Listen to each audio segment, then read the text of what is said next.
વડોદરા મહાનગરપાલિકાની મુખ્ય કચેરી ખાતે કપિરાજનું આગમન થતા સામાન્ય વહીવટ વિભાગના કર્મચારીઓમાં નાસભાગ મચી જવા પામી હતી।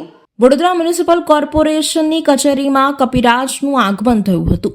બુધવારે કપિરાજના આગમનથી સામાન્ય વહીવટ વિભાગમાં ભાગદોડ મચી ગઈ હતી।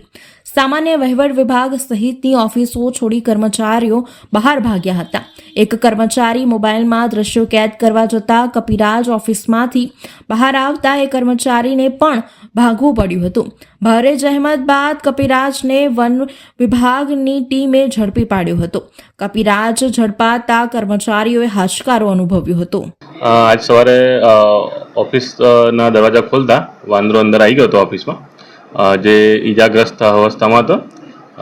ત્યારબાદ રેસ્ક્યુ ટીમને ફોન કરતા તે દ્વારા આવવાથી ત્યાંથી વાંદરો ભાગી ગયો હતો। ત્યારબાદ આપણે એમને ત્યાંથી પકડી લેવામાં આવ્યો હતો બહારથી। હા, થોડા ગભરાઈ ગયા હતા। અડધો કલાકની આજુબાજુમાં। કોઈ ડોક્યુમેન્ટને નુકસાન? ના, કશું